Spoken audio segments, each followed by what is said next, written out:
Giving a financial gift to a grandchild could be tremendously satisfying, especially knowing that you're helping out the life of a loved one. But one of the biggest questions we get is, how do you decide when to make that gift? You could make a financial gift to a grandchild when you're living or after you've passed on. Of course, if you're able to give that gift while you're living, you're able to actually see and experience how that gift helps out your grandchild. And depending on their age, you can maybe decide to give them the gift when it would make most financial sense for them.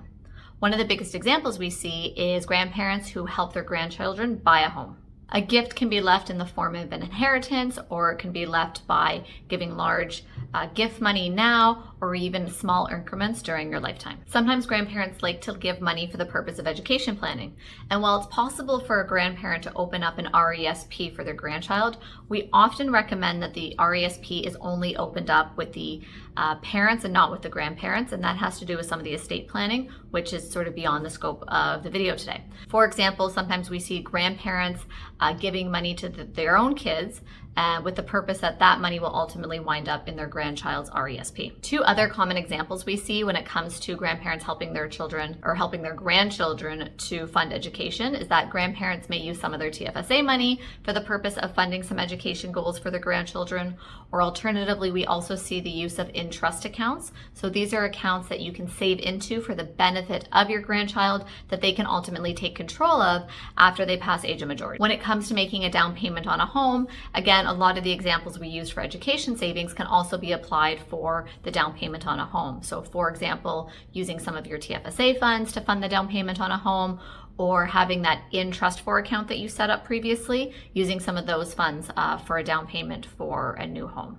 And finally, with the introduction of the new first-time home savers account, another option is to dedicate some of your after-tax dollars to helping your grandchildren fund their FHSA account. Of course, not everyone has the financial flexibility or maybe wants to leave a gift while they're living. And so then we start to look at how we can use an inheritance to help your grandchildren in the future. Some ways that we see grandparents leaving an inheritance to their grandchildren may include listing their grandchildren as the beneficiary on a life insurance policy. We might also see them listing their grandchildren as a beneficiary on a TFSA account. And sometimes, in some instances, we've even seen grandparents leave their grandchildren as a beneficiary on an RRSP or RIF account. Of course, when it comes to leaving beneficiaries on an RSP or RIF account, there are some other considerations we need to make. And so I don't always necessarily recommend this strategy without first talking to your tax or financial advisor. And of course, listing the grandchild as the beneficiary on these types of accounts or life insurance policies generally works best if they're of the age of majority. If they are currently a minor, so generally under the age of 18 or 19, there's some other things that we're going to want to consider. Generally, in these instances, when we are looking at a minor listed as a beneficiary, you'll want to have a trustee set up. So otherwise, someone that is able to manage the money on behalf of the minor until the minor reaches the age of majority.